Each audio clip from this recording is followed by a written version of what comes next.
Donc l'hémophilie, c'est une maladie constitutionnelle de la coagulation où il manque un des facteurs de coagulation, le facteur 8 pour l'hémophilie A, qui est 4 fois plus fréquente que l'hémophilie B, où c'est le facteur 9 qui est déficitaire.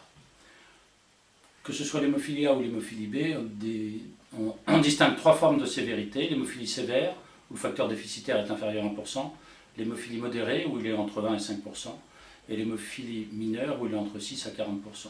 Chacune de ces catégories correspond à des réalités de vie différentes. Le principal objectif, c'est d'éviter que ces malades ne saignent, principalement les hémophiles sévères qui ont tendance à faire des hémorragies spontanées, répétées et principalement intra-articulaires qui engagent très fortement leur pronostic fonctionnel si ces hémorragies sont maltraitées, voire non prévenues.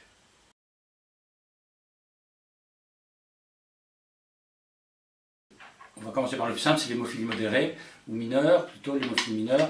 En pratique, ce sont des gens qui sont sujets à un risque hémorragique en cas d'intervention chirurgicale. Donc l'objectif, c'est qu'ils ne saignent pas et de les ramener à un taux normal ou quasi normal de facteur 8 ou 9 pendant la période périopératoire.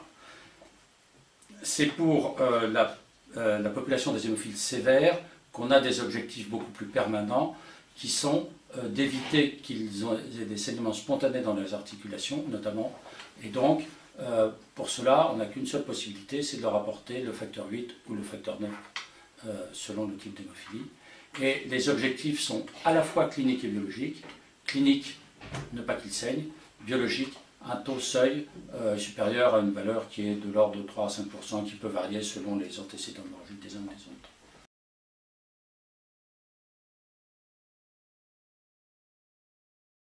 Alors, les facteurs antihémophiliques sont des protéines naturelles pour lesquelles l'amplitude de la normale dans la population générale est assez grande. Ça veut dire qu'il y a relativement peu de risque de surdosage en fait. Si on veut monter un hémophile à 100% de taux de facteur 8, ce qui est le taux normal, et qu'on le monte à 125, il n'y a pas d'enjeu parce que ce n'est pas un risque. Le risque de sous-dosage, lui, il existe.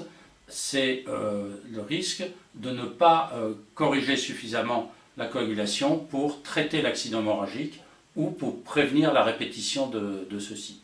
C'est pour ça qu'il faut, lorsqu'on met en place ce qu'on appelle un traitement prophylactique chez les hémophiles sévères, pour éviter qu'ils répètent leurs hémorragies, c'est pour ça qu'il faut avoir un suivi régulier de leur état, clinique comme biologique.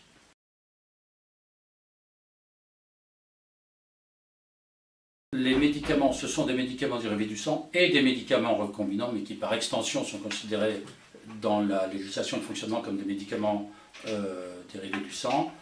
Donc il y a en France, c'est plus de 80% d'utilisation de médicaments recombinants pour moins de 20% de plasmatiques.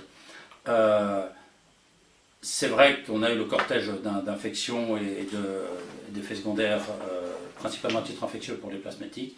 Maintenant, depuis la sécurisation, il n'a pas été observé d'hépatite, ni de maladie VIH, ni d'autres maladies transmissibles avec les médicaments dérivés du plasma humain.